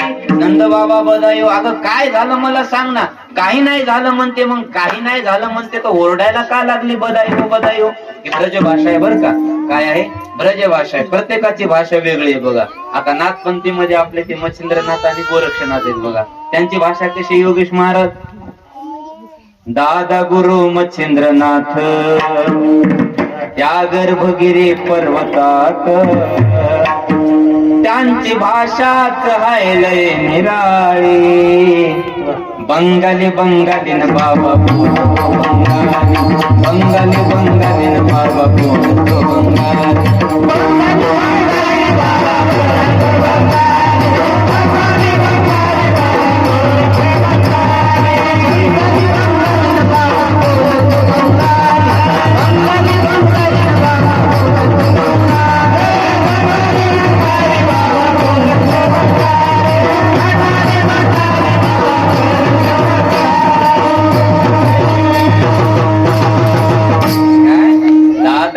मच्छिंद्रनाथ त्या गर्भगिरी पर्वतात त्यांची भाषाच लय हाय निराळी बंगाली बंगाली न बाबा बोलतो बंगाली प्रत्येकाची भाषा आहे महाराज कोणी म्हणेन बंगाली भाषा आहे का आहे ना आमच्या माऊलीने सांगून ठेवलंय 56 भाषेचा केलास हे गौरव माऊलीला 56 भाषा येत होत्या मग एक बंगाली भाषा येणं किंवा एक मराठी भाषा हिंदी भाषा इंग्रजी भाषा तेलुगू आंध्रा कर्नाटकी भाषा ह्या भाषा आपल्या तुम्हा आम्हाला माहित आहेत मग ही बंगाली भाषा सुद्धा नाथपंथामध्ये काय आहे महाराज आणि या ठिकाणी ही ब्रज भाषा आहे काय रटलं गाय बैठे बदायो बदायो बाबा नंद बाबा कछुना भयो आये कछुना भयो तो काय रटलं गाय बैठे नंद बाबा बदायो हा बाबा बदायो काहे की बदायो नंद बाबा आपको छोरा हो आपको क्या होय नंद बाबा आपके घर में क्या भयो आनंद भयो म्हटल्या बरोबर त्या दासीने सांगितलं या ठिकाणी तुमच्या घरी काय झालेलं आहे भगवंताचं प्रागट्य झालेलं आहे नंद बाबा घर आनंद भयो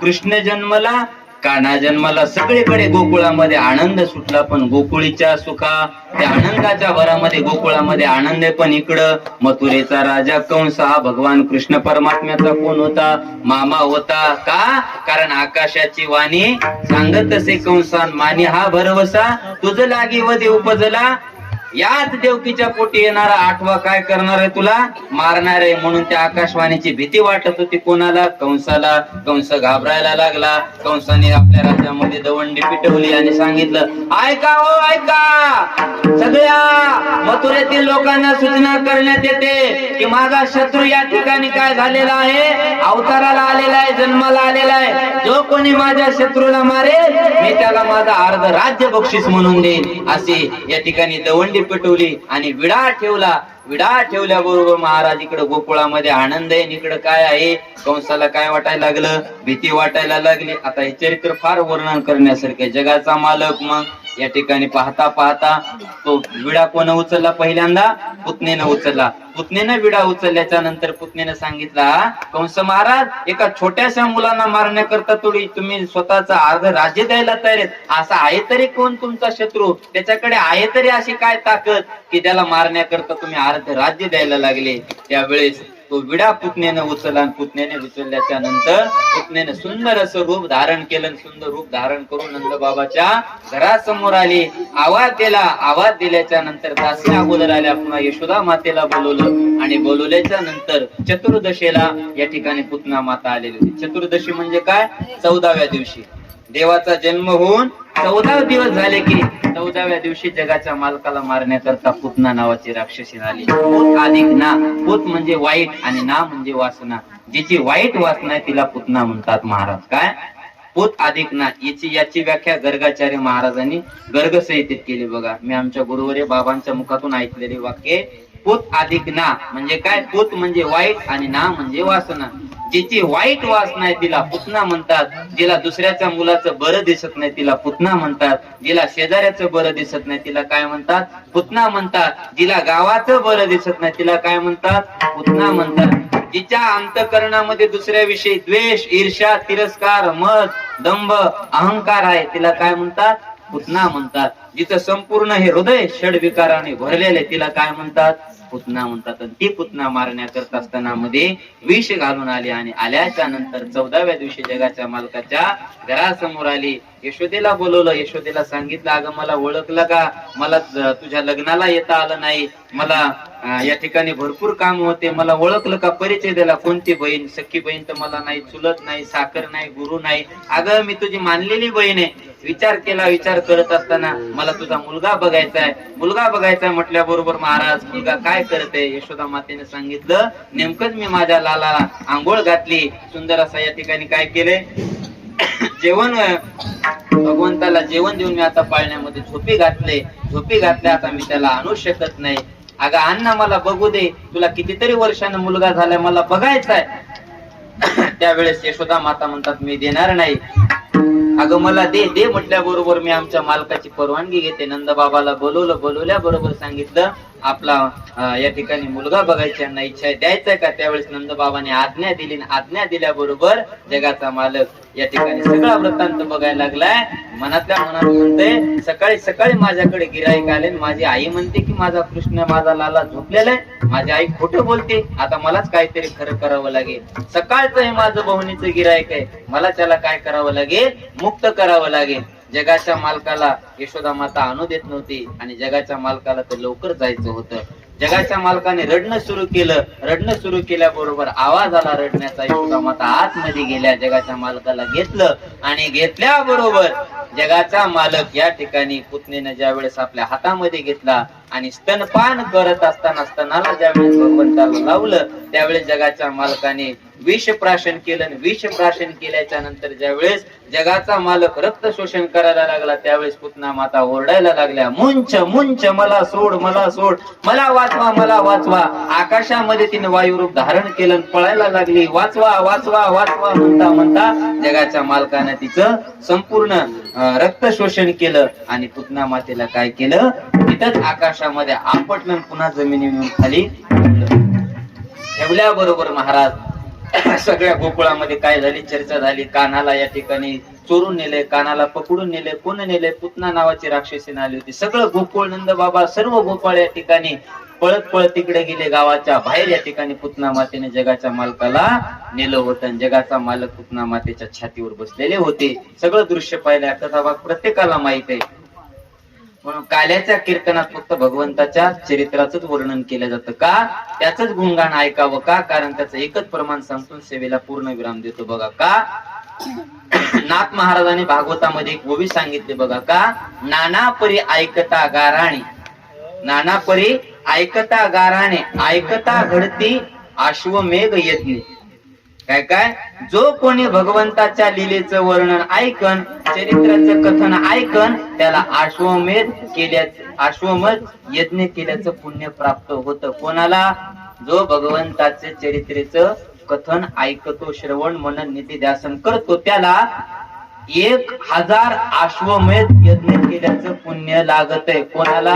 ज्यानं काल्याचं कीर्तन ऐकलंय त्याला, ज्यानं भगवंताचं चरित्र ऐकलंय त्याला. ऐकता घडती अश्वमेघ यज्ञ. आणि त्याच्यानंतर भगवंताने जेवढे काही सुदर्शनासाठी जन्म अवतार धारण केले, त्या अवताराचं सुद्धा पुण्य महाराजा चरित्रातून तुम्हा आम्हाला भेटतं. म्हणून हे भगवान कृष्ण परमात्म्याचं चरित्र आहे. पहिल्यांदा पुतना मारली, प्रथम पुतनेचा घात, द्विजा भटाचा विपरीतार्थ, कागा तिगाचा अनर्थ, आम्ही देखील आगे साई. बाबा म्हणतात, नाना प्रकारच्या शक्तासूर, आगासूर, बकासूर अशा अनेक दैत्य जगाच्या मालकाला मारण्याकरता मांबळ भट या ठिकाणी ब्राह्मणाचा वेश धारण करून एक राक्षस मारण्याकरता आला. शक्तासूर नावाचा राक्षस गाडीचं रूप धारण करून आला. आगासूर नावाचा राक्षस अजगर नावाचं रूप धारण करून आला. त्याच्यानंतर जगाच्या मालकाला मारण्याकरता नाना प्रकारचे प्रयत्न केले. नाना प्रकारचे प्रयत्न केल्याच्या नंतर जगाचा मालक काही संपत नाही. जगाच्या मालकाने नाना प्रकारच्या राक्षसाचा वध केला, निपात केला. जगाचा मालक हळूहळू हळू रांगत होता. रांगत रंगणी, चोरीत लोणी, धोरी गवळणी, बांधित चरणी देती गाराणी, यशोदे साजनी, दये धृत भक्षुनी तमाळ निळे, नवल केले साजनी, कृष्ण आळवा आळवा परतून माते जावा. जगाचा मालक आता रांगू लागला. रांगत असताना सुंदर असा रांगत रंगणी चोरीत लोणी. जगाचा मालक आता लोणी खायला लागला, चोऱ्या करायला लागला. चोऱ्या करत असताना जगाचा मालक हळूहळू घरात दारात सगळ्या गावात चोरी. सगळ्या गावात चर्चा झाली की यशोदा मैयाचा पुत्र हा झाला हा कान्हा गावामध्ये चोऱ्या करायला लागलाय, गावाला त्रास द्यायला लागलाय. सर्व गाव त्याला त्याच्या चोरीला त्याच्या त्रासाला कंटाळले. मग पहिली आली धावणी, म्हणे ग बाई काय केली. तिसरी आली धावणी. नाना प्रकारच्या या ठिकाणी गवळणीने तक्रार केल्या. यशोदे हे बघ तुझ्या कृष्णाला काहीतरी सांग, एक तर तू गावामध्ये राह नाही तर आम्ही गाव सोडू. गोकुळी राहावे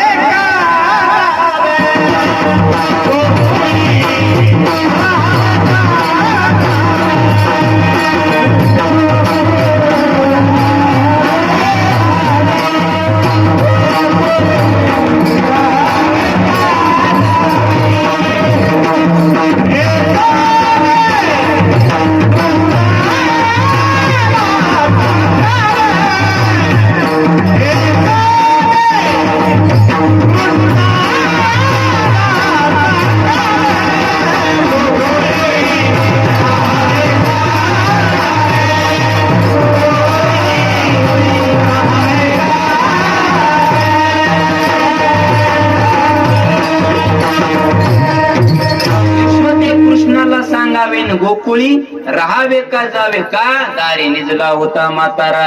हे सुद्धा प्रत्येकाला काय माहितीये, कथा भाग माहित आहे. अगं आम्ही काय झालो, तो पतीची दाढी माझी वेणी दोहीची गाठ बांधून गाठ बाई कोणाशी सुटेना अशा तक्रारी करायला लागल्या. यशोदे सांग सांग म्हटल्या बरोबर यशोदा माता या ठिकाणी म्हणायला लागल्या, अगं तुम्ही ज्याच्या चोरीचा आळ घ्यायला लागले, 5 वर्षाचे माझे बाळगे अंगणी माझ्या सावळा घे चिमणा माझा गवळणीत खेळे राजा.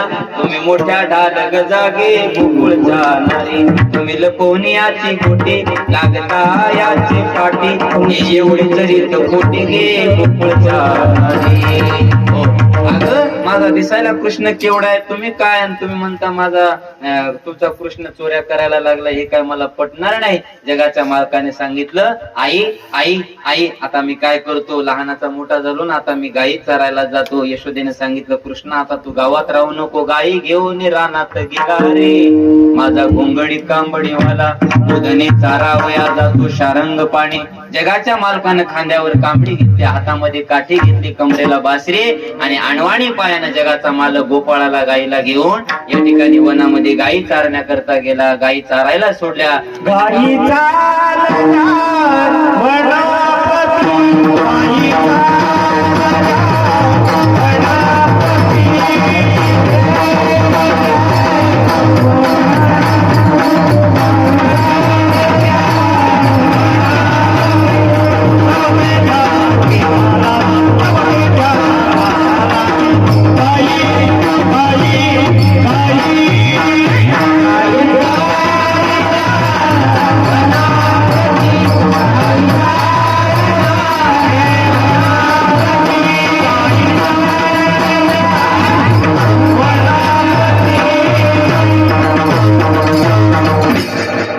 आणि गाई चारायला सोडल्या. गाई चारायला सोडल्याच्या नंतर भगवंताने सुंदर असा वेणू घेतला, बासरी घेतली आणि बासरी घेतल्याच्या नंतर वेणू मधुर मधुर वाजवितो वेणू सावळा नंदणू नंदाचा.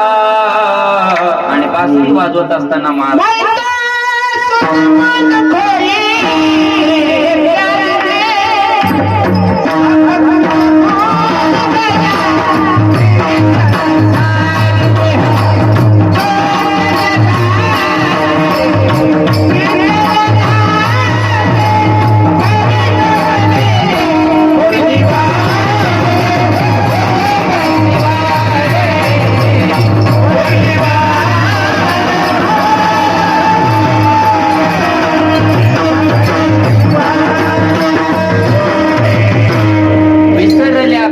धंदा सासू सासऱ्याची त्या बासरी ऐकून सगळ्या गायी महाराजा. गायी म्हणजे कोण होत्या, तर भक्ती स्वरूप असणाऱ्या गोपिका होत्या. त्या गायी म्हणजे भगवंत होता आणि भगवंत म्हणजेच गायी होता. याची कथा सुद्धा ब्रह्मदेवाने ज्यावेळेस वेश धारण केले तेव्हा देव बछडा झाला आणि देवच गाय झाला बघा. ऐका, गाय सुद्धा देवच झाला, म्हणजे आई सुद्धा देवच झाला आणि मुलगा सुद्धा देवच झाला. कोणा करता? भक्ता करता हो. आणि जगाच्या मालकानं महाराज या ठिकाणी सुंदर मधुर मधुर असा वेणू वाजवला. वेणू वाजवल्याच्या नंतर सुंदर असे नाना प्रकारचे खेळ मांडले.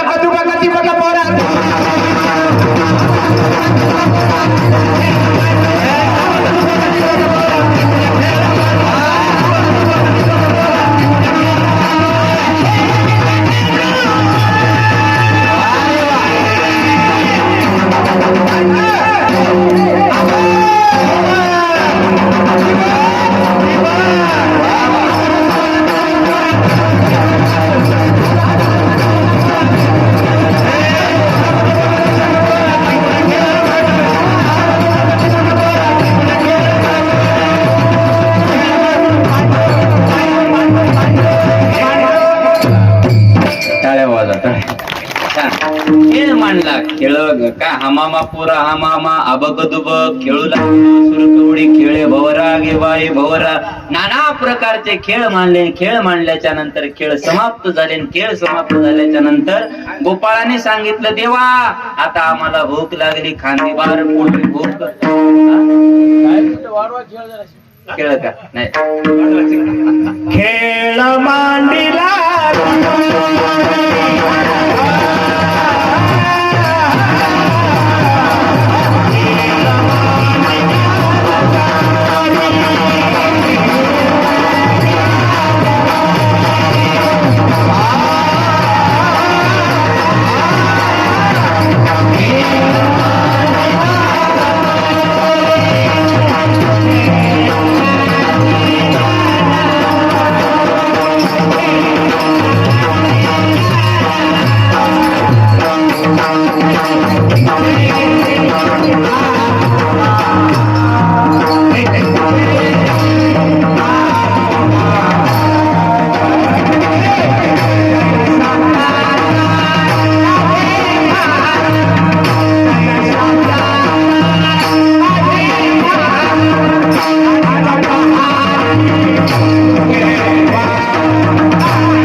देवानं खेळले बघा.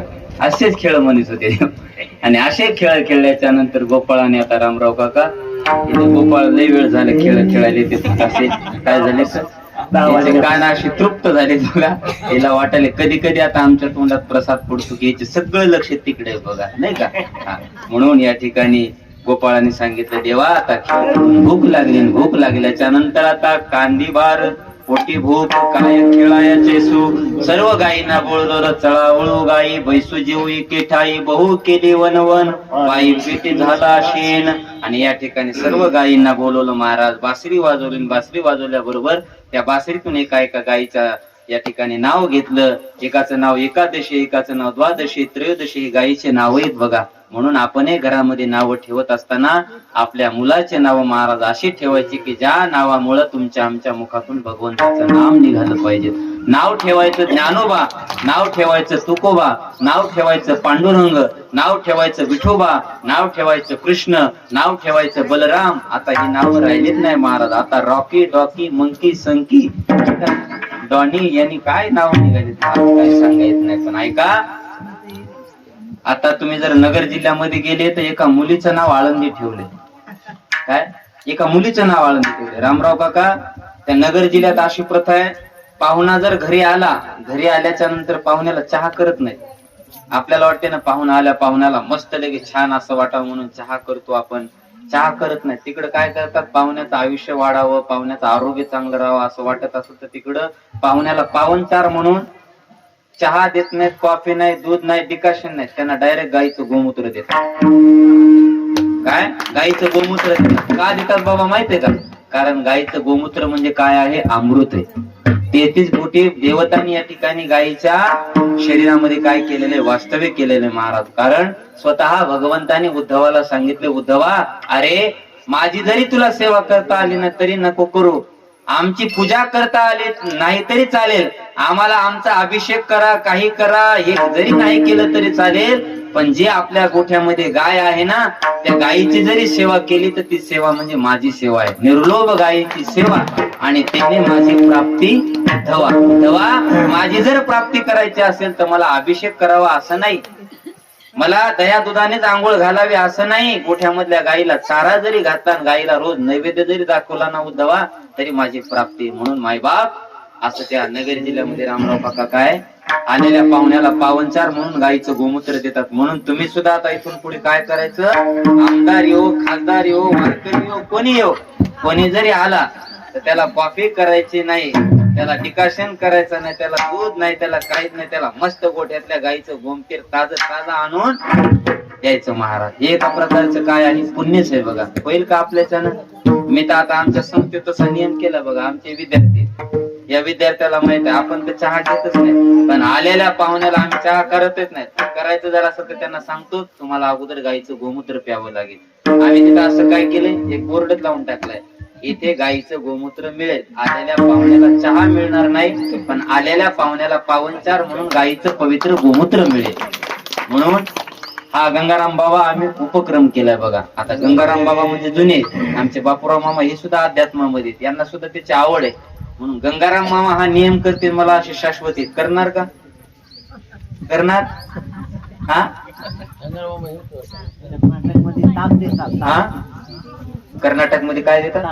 ताक. वेगवेगळ्या भागातल्या पद्धती. आणि गोपाळाला एकत्र जमवल्याच्या नंतर सगळ्याच्या शिदोऱ्या एकत्र केल्याच्या नंतर जगाच्या मालकाने सर्व गोपाळांना या ठिकाणी काला वाटला. विभ्रद वेणू जठरपत्र शृंग वेत्रेचे कक्षे वामे पानु मसृणम कबलम तत्फलानिंगलेषु तिष्ठन्मध्ये स्वपरत सूरजच यज्ञ बाले केले गोपाल कृष्ण भगवान. अशा प्रकारे भगवंतांनी या ठिकाणी काय केला?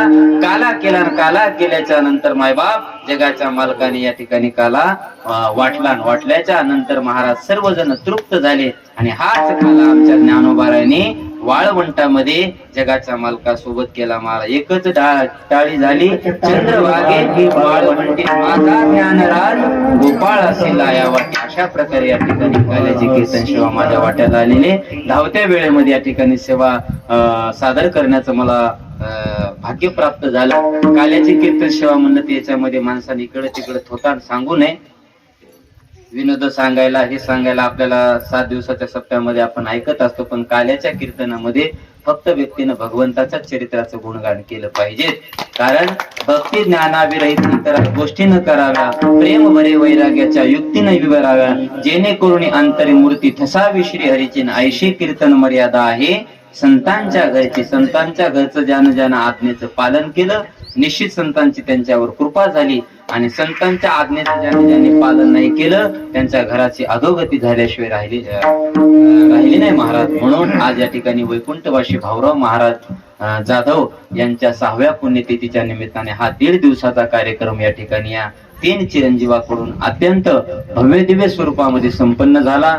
सुंदर असं त्यांनी या ठिकाणी रामराव काका विद्यार्थ्यांना रुमाला आणले, विद्यार्थ्यांना वारकरी पोशाख केले, प्रत्येक विद्यार्थ्याला त्यांनी 500-500 रुपये दक्षिणा दिली. बघा, कोणी म्हणेल महाराज तुम्ही त्यांचं गुणगान करायले, गुणगान नाही बरं काय. कोणी म्हणेल उग तुम्ही गावानं त्याचं कौतुक करावं, गावापुढे तुम्ही त्यांचा मोठेपणा सांगायले, असं काहीच नाही महाराज. हे बघा, कोणीही चांगलं काम करा त्याचं कौतुक केलंच पाहिजे. अरे इतर समाजातले लोक काही नाही दिलं तरी त्याचा बळीजाव करतात, आणि आपले लोक जर असं भक्ती हे संप्रदाय धर्माकरता जर एवढं मोठा आटापिटा करत असताना तर आपण 4-2 गोष्टी कौतुक केलं पाहिजे ना गंगाराम बाबा. आणि कोण करते हो? ये डीजे करता लाखो रुपये लोक खर्च करणार आहेत, आणि या धर्म मंडपा करता या सांस्कृतिक मुला करता कोण खर्च करते महाराज? नाही कोणी करत. म्हणून या ठिकाणी छोट्या मुलांना रुमाल आणि 500-500 रुपयाची देणगी या ठिकाणी आमच्या राजेश एकनाथ भावनन साहेबराव मामाने दिली. त्या जाधव परिवाराचं या ठिकाणी मी समस्त गावकरी भजनी मंडळी बळीराम तांडा आणि या संस्थेच्या वतीनं कोटी आभार व्यक्त करतो. आता प्रत्येकाला एकच विनंती देतो, मायबाप आपले मुलं सुद्धा असे संस्कारी घडवा. कारण आज आपल्याला कशाची गरज असेल तर आज आपल्याला संस्काराचीच गरज आहे. बघा, व्यंकट बापू पिंपळगावकर आज एवढा मोठा महात्मा आपल्या भागामध्ये, महाराज झोप नाही हो त्या महात्म्याला, झोप नाही. तुम्ही जर जवळ जाऊन पाहिलं ना त्यांचं जीवन, एवढं त्यांचं त्यागी जीवन आहे, एवढं ऐश्वर्य असूनही तो व्यक्ती कधीच ऐश्वर्यात राहत नाही.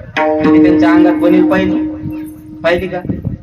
अंगावर काय उपरणच आहे, आणि अंगात काय लुंगीच आहे का, खिसे आहेत का, बंड्या आहेत का, 500-500चे 1000च्या हातामध्ये काय अंगठ्या आहेत, गळ्यामध्ये सोने, काही नाही हो, साधं राहणे. आणि किती अहोरात्र इकडं तुमच्या आमच्या तुम्हा आम्हाला चांगले संस्कार लागावा म्हणून झोप घेत नाहीत. अहोरात्र या ठिकाणी ते धावपळ करायला लागले. कशा करता? तुमच्या आमच्या मुलाबाळांना चांगले संस्कार लागाव म्हणून. गावोगाव देवाचं नाव कळावं, गावोगाव लोकांना संत माहीत व्हावे, धर्म माहीत व्हावा, गाईचं महत्व कळावं, आईचं महत्व कळावं, वडिलाचं महत्व कळावं. का? कारण आज धर्मांतरण व्हायला लागलेलं आहे. आज ख्रिश्चन समाजामध्ये, मुस्लिम समाजामधले लोक आपल्या धर्मामध्ये आले, तर आपल्या लेकी बाळीला, आपल्या मुलांना धर्मांतर करा म्हणून पैसे देऊन तुमच्या आमच्या लोकांना धर्मांतरांना बळी पाडायला लागलेत महाराज. आणि याचा हा जो काही काय आहे त्याला म्हणतो, हे जे जाळ आहे, हे जाळ तोडण्याचं काम असे संत महात्मे करतात. म्हणून अशा मुलांना आम्ही म्हणत नाही खानगावला टाका, आळंदीला टाका, पंढरपूरला टाका, शिर्डीला टाका, नाशिकला टाका, त्र्यंबकेश्वरला टाका, कुठेही टाका, पण तुमच्या मुलाला आयुष्यभर जर चांगले संस्कार लागले तरच तुमचा मुलगा तुम्हाला आयुष्यभर सांभाळेल. एवढी तुम्हाला विनंती करतो. आई वडिलांचा आदर ठेवा. घरामध्ये बोलत असताना चांगलं बोला. बोलण्यासारखं भरपूर आहे. बघा, एकच छोटंसं उदाहरण सांगतो रामराव काका. आपण घरामध्ये जसं बोलत असतो त्याचे परिणाम आपल्या मुलाबाळावर पडत असतात. आपण जसं घरामध्ये वागत असतो त्याचे परिणाम आपल्या मुलाबाळावर पडत असतात महाराज. आपण शिकवल्याच्या नंतर मुलं शिकत नाहीत, पण आपल्या शिकवण्यातून मुलं शिकत असतात. बघा, माझ्या गावात घडलेली घटना. पांडू बाबा 17 ते 18 माणसाचं कुटुंब आहे, आणि त्या कुटुंबामध्ये एक 3 वर्षाचा नातू होता आणि एक 70 ते 80 वर्षाचे आजोबा होते. आणि ते 80 वर्षाचे आजोबा रामराव काका घरात बोलत असताना चांगलं कधीच बोलत नव्हते. बापूराव मामा नेहमी काही जरी बोलायचं असतं प्रत्येक शब्दाला ते शिवी देऊनच बोलत होते. नातवाला शिवी, लेकाला शिवी, सुनबाईला शिवी, बायकोला शिवी, सुनाईला शिवी. मुलांना जर दुकान नाही उघडलं तर भाड खाऊन दुकान नाही उघडलं, त्याची शिवी काय होती? भाड खाऊ. प्रत्येक शब्दाला भाड खाऊ. एक दिवस सर्वजण शेताला गेले आणि घरी आजोबांना तू कोण?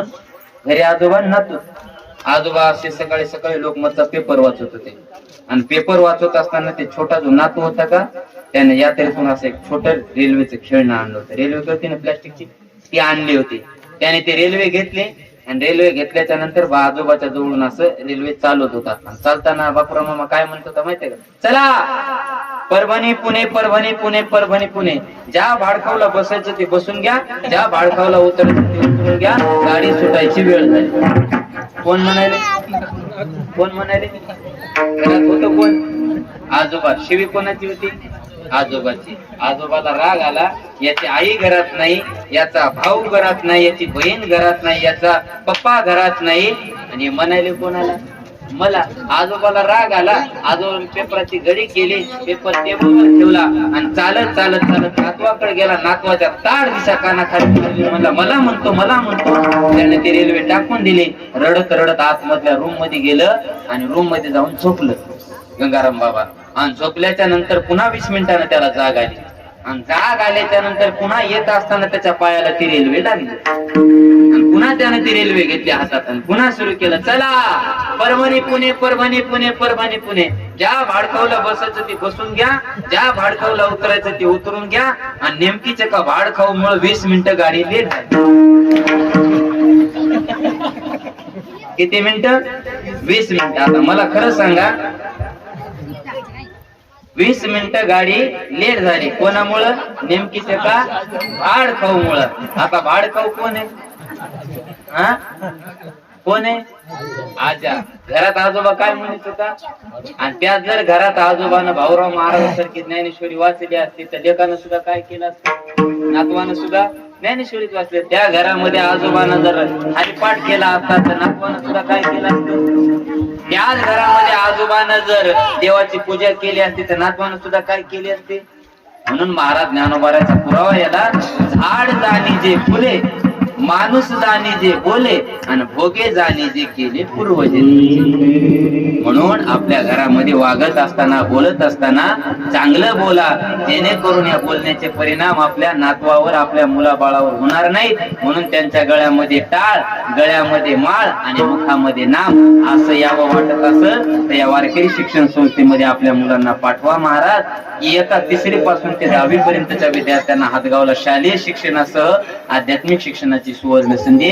म्हणून जी झालेली सेवा या ठिकाणी वैकुंठवासी भाऊराव महाराजांच्या चरणी समर्पित करतो. जे काही चांगलं असेल ते भगवंताचं आहे आणि जे काही वाईट असेल ते माझ्या बुद्धीचे दोष आहेत. म्हणून चांगलं पदरामध्ये घ्या आणि वाईट सोडून द्या, आणि तुम्ही चांगलं पदरामध्ये घेसाल अशी मी भगवंताकडे प्रार्थना करतो. एकदा सर्वांनी हात वरी करा. ज्ञानेश्वर माऊली, ज्ञानेश्वर माऊली.